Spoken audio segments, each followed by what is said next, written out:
오늘 우리에게 주시는 하나님의 말씀 디도서 2장 11절부터 15절까지 말씀입니다. 디도서 2장 11절부터 15절까지 말씀. 저와 함께 한 절씩 교독하시겠습니다. 모든 사람에게 구원을 주시는 하나님의 은혜가 나타나 우리를 양육하시되 경건하지 않은 것과 이 세상 정욕을 다 버리고 신중함과 의로움과 경건함으로 이 세상에 살고 복스러운 소망과 우리의 크신 하나님 구주 예수 그리스도의 영광이 나타나심을 기다리게 하셨으니 그가 우리를 대신하여 자신을 주심은 모든 불법에서 우리를 속량하시고 우리를 깨끗하게 하사 선한 일을 열심히 하는 자기 백성이 되게 하려 하심이라. 15절 같이 있습니다. 너는 이것을 말하고 권면하며 모든 권위로 책망하여 누구에게서든지 업심여김을 받지 말라. 아멘. 나를 키우는 기도라는 제목으로 하나님의 말씀 선포하겠습니다. 어제 설거지 점심을 먹고 설거지를 하다가 가위에 훅 베었습니다. 피가 철철철철 났습니다. 20년 만에 그렇게 많은 제 피를 봤습니다. 근데 이제 지혈을 해야 되니까 이제 저기 반창고를 찾아서 막 가는데 뚝뚝뚝뚝 떨어지면서 바닥에 피가 떨어지잖아요. 피가 장판에 베이면 안 돼. 안 지워져. 그래가지고 막 피는 떨어지고 밑에는 닦고 있고 붙이고 있고 하여튼 그런 일이 있었는데 그렇게 하고 이제 오늘 아침에야 지혈이 됐어요. 완전하게. 그래서 굉장히 그렇게 막 피를 흐리는 저를 보면서 급 현타가 왔습니다. 어떤 현타였냐면 야 너는 설거지도 못하냐? 어떻게 설거지 하나도 이렇게 제대로 못해가지고 혼자서 하다가 훅 베고 너무 자책감이 드는 거예요. 설거지 하나 못해서 이 사단을 내는 그 저를 보면서 말이죠. 제가 손이 굉장히 둔합니다. 손으로 하는 거의 모든 걸 다 못합니다. 지금도 이제 고향집 가면 80 가까운 부모님이 가면은 그저 전 가만히 있습니다. 밥 차려주시고 과일 깎아주시고 먹고 나서 치우고 설거지까지 본인들 다 하시고 저는 20살에 이제 집을 나가 기숙사를 살기 전까지 한 번도 청소, 빨래, 설거지를 해본 적이 없습니다. 다 하셨습니다. 지금도 이뻐하시고 그때도 이뻐하셨습니다. 너무너무 이뻐하니까 아무것도 시키지 않으셨어요. 그래서 세탁기도 돌리는 방법도 제대로 모른 채 대학에 들어가가지고 기숙사에서부터 하나씩 배우기 시작했습니다. 이게 문제였습니다. 남자끼리만 있으니까 뭐가 문제냐? 뭐가 깨끗하고 뭐가 더러운지 구분이 안 가는 거예요. 냄새가 안 나면 깨끗한 거고 냄새가 나면 더러운 거예요. 그러니까 그 기안84씨 행동하는 거 있잖아요. 그거랑 똑같이 행동해요. 진짜 남자들끼리 모여있으면 똑같이 행동해요. 제가 딱 그 수준이에요. 오죽하면 지금도 이게 가끔씩 머릿속에 헷갈리는 게 뭐냐면은 여러분 식당 가시면 내가 테이블 딱 앉았을 때 옆 테이블에 음식 남은 거 아직 치우기 전 그거 있죠. 딱 봐도 젓가락 안 된 거예요. 어떤 생각 드세요? 전 먹고 싶다는 생각이 들어요. 위생관념이 제가 별로 없어요. 뭐가 깨끗한지 뭐가 더러운지 잘 몰라요. 훈련이 안 되어 있는 거예요. 그렇게 키웠어. 그래서 제가 이제 30살에 이제 비서가 됐는데 이때 참 문제가 시작됐어요. 설거지를 자취생 수준의 설거지만 하다가 이제 그때 저희는 그때 주일날 목사님이랑 우리 왕사모님이라고 불렀는데 왕사모님이랑 그 집 딸 둘이 목사님 사무실에서 이제 식사를 했어요. 주일 점심을. 그러면 이제 식사가 올라와요. 밑에서 먹기엔 복잡하니까 올라오고 나면 이제 그 4인분 그릇들을 제가 설거지를 해야 돼요. 이제 나중에 사위가 오니까 다 5인분까지 늘어났는데 그 5인분을 이렇게 막 설거지를 하다 보니까 그냥 저는 뭐 초벌치고는 잘했다고 생각을 했어요. 뭐 이 정도면 괜찮지? 그런데 어느 날 보니까 우리 왕사모님이 제가 한 걸 다시 한 거예요. 그때 진짜 너무너무 마음이 힘들었어요. 저는 혹시라도 이 설교 영상을 보시는 모든 시어머님들께 간곡히 권하는데 며느리 집 가서 청소나 설거지하지 마세요. 그거 진짜 사람 마음 너무 힘들게 하는 거예요. 집단에는 좋은 풍신을 한다고 했지만 절대 도움되지 않아요. 너무너무 마음이 힘들었어요. 그리고 또 이런 일도 있었어요. 그때 이제 목사님 닭이가 있어가지고 드시고 나면은 그걸 꼭 제가 설거지를 했는데 제 딴에는 또 잘 닦았다고 생각했어요. 근데 어느 날 보니까 목사님이 그걸 닦고 계시는 거예요. 목사님, 제가 하겠습니다. 비켜 임마, 네가 하는 게 그렇지 뭐 하고 날 푹 쳐보내시는 거예요. 굉장히 상처받았어요. 자존심에 스크래치가 오래 갔는데. 제가 어쩌다 보니까 초등부 사역을 7년을 넘게 했습니다. 초등학생 부서 사역을 7년을 했다고 하는 건 가위질과 그림과 여타 기타 등등 꾸미기에 달인이 되어 있어야 됩니다. 그런데 저는 지금도 가위를 똑바로 오리질 못합니다. 여러분, 칼질하다가 칼 끝에 살점 베어보셨습니까? 줄 대고 이거 하다가 줄자를 대고 칼질했는데 손톱이 잘려 나갔어요. 저는 이게 진짜, 저는 그래서 지금도 뭔가 자기의 손재주가 뛰어난 사람들, 일을 잘하는 기술자분들 보면 존경스러워요. 저희 이선민 집사님이 만능이에요. 진짜 다 잘해. 볼 때마다 경외스러워요. 정말로 집안일부터 시작해서 교회 모든 일까지 다 잘해. 그런 사람 없습니다. 진짜 난 너무너무 부러워.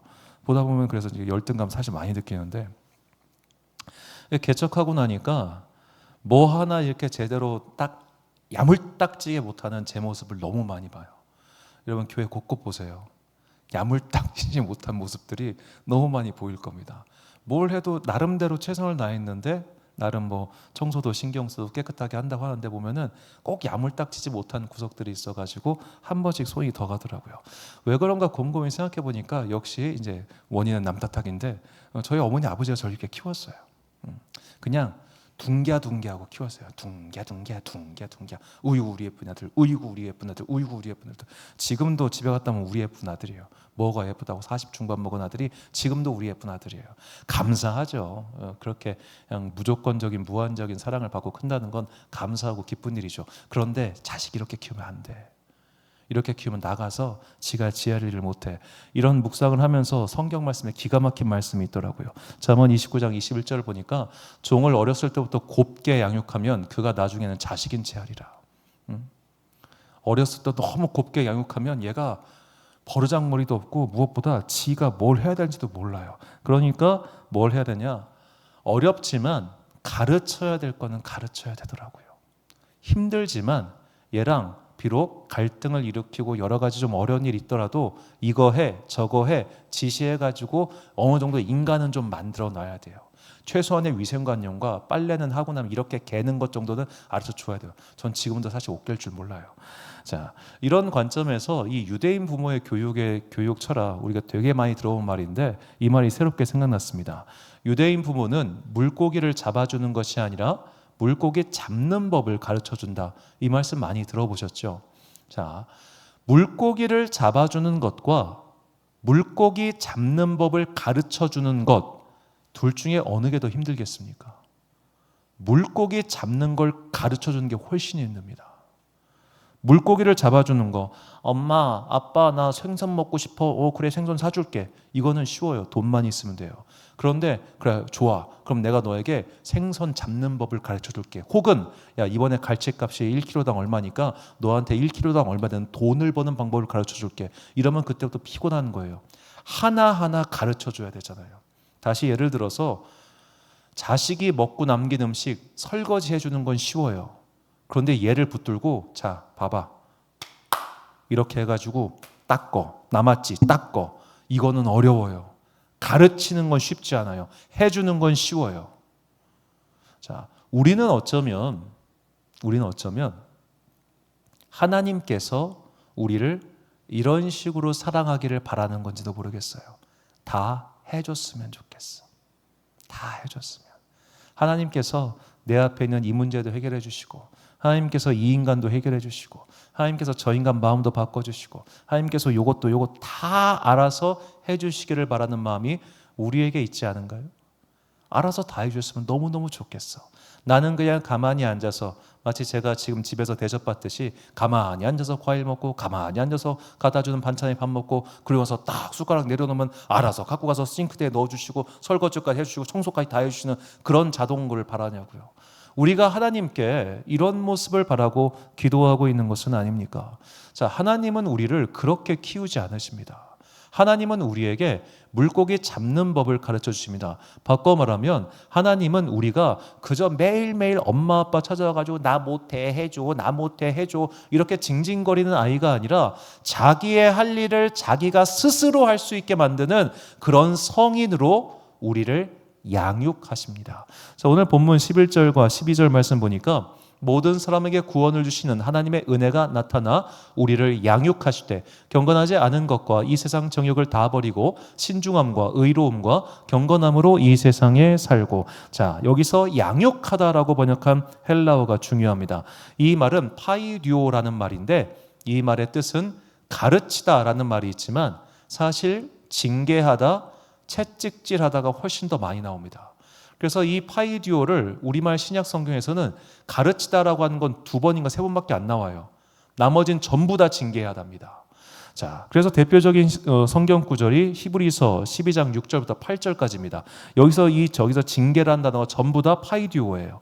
자, 주께서 그 사랑하신 자를 징계하시고 그가 받으신 아들마다 채찍질하심이라 하였으니 너희가 참으면 징계를 받기 위함이라. 하나님이 아들과 같이 너희를 대우하시나니 어찌 아버지가 징계하지 않는 아들이 있으리요. 징계는 다 받는 것이거늘 너희에게 없으면 사생자요 친아들이 아니니라. 자, 하나님께서 우리를 가르치시는데 어떻게 가르쳐 주시냐? 야, 이거 안 해?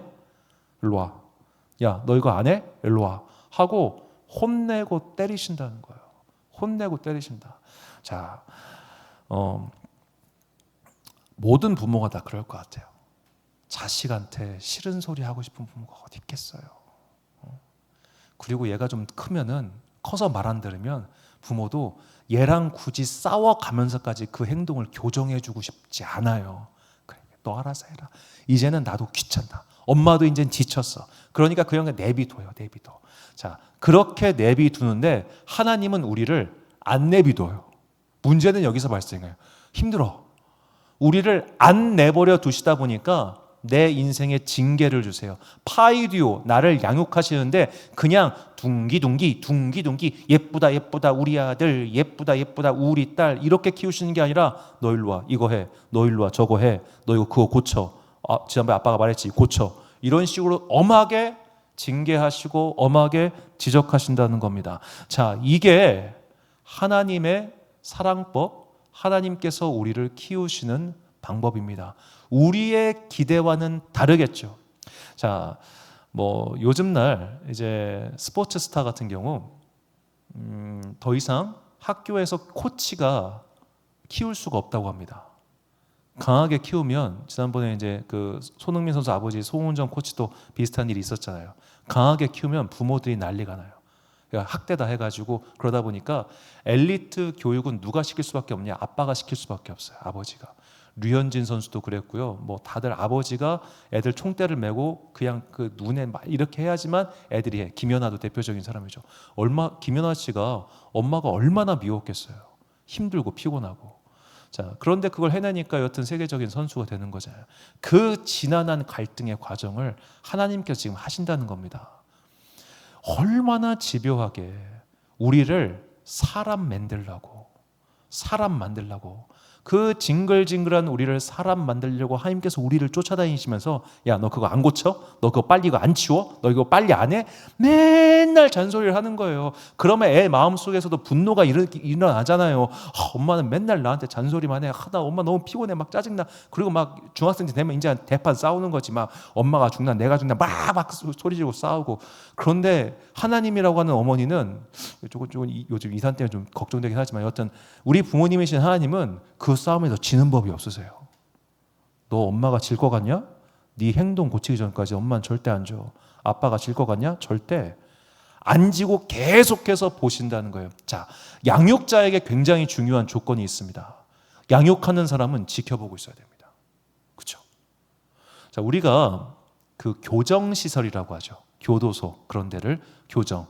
굽혀 있는 것을 바르게 펴다라는 뜻이 교정이거든요. 뭐 뼈 교정할 때 교정. 자, 누군가를 교정하려면 그 수감자들, 대상자들을 항상 감시하는 눈이 있어야죠. 저 인간 지금 뭐 하나 하고. 하나님께서 우리를 지켜보고 계세요. 그런데 그 지켜보는 시선이 저 교도소 교도관들이 수감자 지켜보는 그런 시선이 아니라 정말로 부모가 엄격하게 그러나 바르게, 그래서 얘가 한 사람 몫을 제대로 할 수 있도록 그런 마음으로 우리를 지켜보고 계신다는 거예요.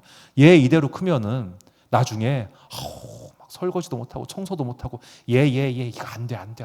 아유 어림없어 해가지고 귀찮지만 가르치는 그 부모의 심정으로 하나님께서 우리를 양육하고 계신다는 겁니다. 자, 이렇게 하나님께서 우리를 힘들게 키우시는 그 이유가 있어요. 이렇게 우리를 계속 지켜보면서 막 계속 이렇게 푸시하시고 막 지켜보시고 너희 행동 고치게 하시는 그 이유가 있어요. 자, 첫 번째 이유, 오늘 본문 13절을 보니까 어디다 놨냐? 13절 내가 파인트를 안 했는데 그 13절에 보면은 그 복스러운 소망이라는 표현이 등장해요. 복스러운 소망. 자, 여기서 이 복스럽다는 말이 어떤 말이냐면 헬라어로 마카리오스라는 단어인데, 자, 이 단어의 뜻은 당장의 복이 아니에요.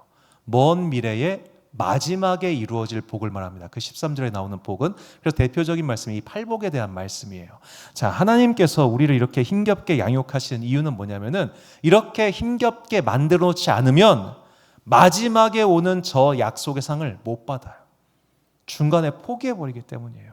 지금 여기서 이 순간 내가 너를 단단하게 만들어 놓지 않으면 얘가 나중에 올 그 상을 받지 못하기 때문에 지금 하나님께서 우리에게 여러 가지 훈련을 가하시고 계시는 겁니다. 그리고 우리의 모든 기도에 그냥 즉각 응답하지 않는 이유도 여기에 있는 겁니다. 만약에 아빠 나 힘들어, 나 안아줘, 맨날 안아줄 수 있으면 좋지. 그런데 나이 50대 가지고 아빠 안아줘 하면은 80짜리 아버지가 안아줄 거예요? 못 안아주잖아요. 그 나이 되면 지가 알아 걸어야 돼요. 하나님께서 걱정하시고 하나님께서 목적하시는 바는 우리가 각자의 삶을 잘 사는 겁니다. 그래서 제가 지난 시간 자기 할 일을 잘하는 사람이 되자 그렇게 말씀을 드렸죠. 자기 할 일을 잘하는, 즉 하나님 나라의 백성으로서 한 사람 몫을 다하는 인간을 만들기 위해서 하나님께서는 때로는 우리의 간구에 침묵하세요. 그리고 우리를 좀 외로움 가운데 내버려 두시는 것 같아요. 즉각 응답해 주시고 즉각 해결해 주시면 좋을 텐데 응답이 더디 오는 이유는 우리를 한 사람으로 만드셔가지고 마지막 상이 오는 그날까지 기다릴 수 있는 믿음의 힘을 주시기 위해서입니다. 야고보서 1장 12절과 계시록 1장 3절 말씀 보니까 시험을 참는 자는 복이 있다고 하셨고 이 가운데 기록한 것을 지키는 자는 복이 있다고 하셨습니다. 이 복이 모두 다 마지막 때에 받는 복, 마카리오스를 뜻합니다. 우리가 마지막에 주님께서 예비하신 그 복을 얻기 위해서 하나님은 우리를 강하게 키우고 계시는 겁니다. 그러므로 이 믿음의 훈련의 목적, 우리를 양육하시고 키우시는 그 목적, 마지막에 이를 복, 마지막에 올 상, 그것을 바라볼 수 있는 믿음을 달라고 우리가 기도해야 되는 것이죠. 자, 두 번째로 하나님께서 우리가 결국엔 한 사람 몫을 하기 위해서 자기를 부르셨어요. 선한 일을 열심히 하는 자기 백성이 되게 하려 하심이라. 선한 일을 열심히 하는 자기 백성, 즉 하나님 나라의 율법을 지키며 이 땅을 살아가는 동안 하나님의 그 말씀을 실천할 수 있는 주님의 사람으로 만들기 위해서 우리를 인내하시고 양육하시고 키우시고 계시다는 겁니다. 선한 일을 하는 나의 백성, 선한 일을 할 수 있는 나의 사람, 내 마음에 흡족한 그 모델이 누구예요? 바로 예수 그리스도예요. 예수 그리스도를 이 땅에 보내신 이유는 우리로 하여금 저것이 바로 하나님의 자녀로서 완벽하게 양육을 받아서 그 한 사람의 몫을 완전히 해낸 참 자녀의 모습이라는 겁니다. 하나님께서는 이 자녀를 키우기 위해서 오랜 시간 인내하셨고 참아주셨고 견뎌주셨습니다. 이 하나님의 인내의 사건을 정말로 절절하게 보여주는 사건이 제 생각에는 사사기 10장입니다. 자, 사사기 10장에 보면은 이스라엘 민족이 계속 반복해가지고 우상을 섬겼다가 얻어맞으니까 하나님 잘못했어요, 용서해 주세요. 다시 또 우상을 섬겼다가 잘못했어요, 용서해 주세요. 이게 계속 핑퐁 게임처럼 반복돼요. 자, 그러다가 하나님께서 이렇게 말씀하십니다. 사사기 10장 13절과 14절 보니까 너희가 나를 버리고 다른 신들을 섬기니 그러므로 내가 다시는 너희를 구원하지 아니하리라. 가서 너희가 택한 신들에게 부르시죠. 너희의 환난 때 그들이 너희를 구원하게 하라 하신지라. 정말 이겁니다. 징그라. 내가 너 징그라. 너 징그라. 진짜 징글징글하다. 그런데 이 이스라엘 백성들이 징그라 자, 이런 애들 있잖아요. 엄마가 막 화를 냈어. 막 소리를 버럭버럭 지르고 화를 냈어. 내가 그거 하라고 했어. 막 소리를 질러. 그러면은 애들 중에 바짝 졸은 애들도 있지만 꼼실히 움직여서 그걸 또 하는 애들이 있어. 치워놓으라고 했다고 그냥 꽁지럭꽁지럭 치워놔. 그럼 엄마가 화가 풀려요? 더 화가 나요? 화가 풀리지. 괜히 소리 질러 미안한 것 같기도 하고. 자, 그래서 이 다음에 뭐 어떤 말씀이 나오냐면 여호와께서 그들로 인하여 근심하시니라. 근심하세요. 그래서 그 근심하다는 말은 상하다는 뜻이에요. 마음이 상했다. 자, 막 소리를 지르셨어요. 내가 너 징그러. 다시는 안 봐. 우리 끝이야. 아들이고 자식이고 뭐 끝났어. 했는데 얘네들이 잘못했어요. 하나님 회개할게요. 우상을 치우고 회개. 주여 용서해 주옵소서. 그러니까 미쳐버리겠는 거예요. 미쳐버리겠는 거예요. 버릴 수도 없고 떠날 수도 없는 그 징글징글한 우리들을 인내하시고 참으시면서 한 사람 만들려고 하시는 게 주님의 양육의 목적인 겁니다. 그러므로 우리가 기도할 때 제일 중요한 거 단번에 해결해 주세요. 이거 빨리빨리 좀 치워주세요. 저 빨리빨리 변하게 해주세요. 여러 가지 나의 기도의 제목들이 즉각적으로 바로바로 응답되기를 바라는 마음, 물론 그런 마음으로 우리가 항상 기도를 하지만 그러지 않는다고 해서 실망해서는 안 된다는 겁니다. 저는 하나님의 시선을 때로는 그 티맵에 비유하고 싶은데 우리가 티맵 켜고 뭐 각자 내비게이션 있으시겠죠? 전 티맵 사용입니다. 티맵을 켜고 쭉 가다가 길 막히면은 확대해서 보잖아요. 어디까지 막히나 구간을. 그래서 대충 그 위에서 바라보는 뷰로 저쪽까지 막히는구나 하면은 우리가 조금 마음의 기다림에 여유가 생기지 않습니까? 앞으로 몇 분 동안 몇 킬로 이때만 견디면 되겠구나라고. 자, 우리는 지금 눈앞에밖에 못 보잖아요. 만약 우리가 내 인생 그래프를 저 위에서 쭉 바라볼 수 있다면 지금 내가 가고 있는 구간이 정체 구간이구나. 여기만 통과하면 시원하겠네. 지금 내가 어떤 사고 구간을 지나고 있어 이렇게 막히고 있구나. 혹은 내 차 상태가 지금 약간 정렬이 흐트러졌구나. 이런 식으로 나의 상황을 저 위에서 객관적으로 볼 수 있다면 우리는 여유가 있을 거예요. 그런데 우리는 그런 시간을 갖고 있지 못해요. 우리는 지금 이 순간 눈앞에밖에 보지 못해. 그런데 하나님은 저 위에서 보고 계세요. 그러면 이 정체 구간을 통과하고 있는데 내가 정체 구간 운전하면서 에이 이러고 운전하고 있다고 쳐봅시다. 하나님 없어. 내 기도 하나도 안 들어줘. 하나님 난 완전 실망이야. 진짜 너무너무 신경질나. 이렇게 하는 걸 바라시겠어요? 아니면은 이 구간이 언제까지 갈지는 모르겠지만 주님 내가 참겠습니다. 인내하겠습니다. 기다리겠습니다. 그거를 원하시겠냐고. 주님께서는 지금 그걸 보고 계시는 거예요. 힘내. 좀만 참아. 너 좀만 더 가면 돼. 여 구간만 통과하면 돼. 그렇게 해서 우리로 하여금 어떤 사람이 되게 하려고 하시냐? 단단한 한 사람, 자기 몫을 하는 한 사람이 되기 위해서 그렇게 넘어가기를 기다리시는 겁니다. 그 구간을 넘어가야 단단해지고 그 구간을 넘어가야 성숙해지는 법이죠. 그런데 그거를 만약 부모가 대신하면은 걔는 영원히 성숙할 기회를 놓치는 거 아닙니까? 주님께서 우리를 이렇게 양육하고 계십니다. 양육. 그저 그냥 좋아하고 사랑하니까 모든 걸 다 너에게 내줄게 이게 아니라 우리가 바르게 자라기를 바라신다는 거죠. 그러므로 우리의 믿음 생활 가운데 나의 기도의 제목과 나의 상황이 생각보다 쉽게 안 풀린다고 해서 낙심하지 맙시다. 내가 이렇게 오랫동안 기도한 것 같은데 하나님 왜 내 기도 안 들어주시나요? 내가 이 정도로 오랫동안 간절하게 기도했으면 더군다나 나의 기도의 제목이 당신의 뜻에 반하는 것도 아닌데 왜 이렇게 응답이 더디 오나요? 라는 생각이 들 때가 굉장히 많을 텐데 그런 순간 올 때마다 그래 하나님께서 지금 나를 단단하게 선한 일을 열심히 하는 당신의 백성으로 만들기 위해 양육하고 계시는 거야. 이거를 결코 잊지 마십시오. 자, 그렇다면 이해를 했어요. 그래, 좋아. 하나님께서 나를 단단한 자로 키우시기 위해서 내가 기도하는 거 더디 응답해 주시고 즉각 해결 안 해주시는 거 오케이. 그러면 왜 기도해야 돼요? 기도해도 안 들어주시고 해결도 안 해주시면 내가 왜 믿어야 됩니까? 자, 이것도 부모의 관계 생각해 봅시다. 부모가 안 도와줍니다. 그런데 부모가 아예 없는 거랑 안 도와주는 거랑 같아요? 엄마 없으면 고아요. 그렇잖아요. 제가 얼마 전에 95세 되신 그 이제 거의 돌아가시기 전에 할머니를 이제 거의 임종 예배 드리고 왔는데 그분 딸도 60이 넘었어요. 그 60 넘은 딸이 95세 엄마한테 물어보는 거예요. 엄마 지금 누구 제일 보고 싶어? 자기는 저 미국에 있는 남동생 보고 싶어 하실 줄 알았대. 우리 엄마. 95세 되신 할머니도 우리 엄마가 보고 싶은 거예요. 그러니까 엄마는 참 중요해. 여러분 엄마 있고, 그러니까 엄마가 뭐 갑자기 예를 들어 어머니가 여러분 꼭 내 집에 와서 설거지도 해두고 음식도 해줘야 좋은 거요? 아니잖아요. 그냥 엄마는 늙어도 있으면 좋잖아요. 그렇죠? 여기 엄마 없는 사람들 있어가지고 엄마는 그래서 이제 좋잖아. 자, 그런 식으로 하나님이 당장 내 삶에 무언가를 해주시기 때문에 하나님이 좋은 게 아니라 그분이 나를 지켜보고 계시고 그분이 나와 함께 하시다는 그 분명한 사실을 내가 깨닫기 위해서 기도해야 된다는 겁니다. 이게 믿음이에요. 이게 믿음.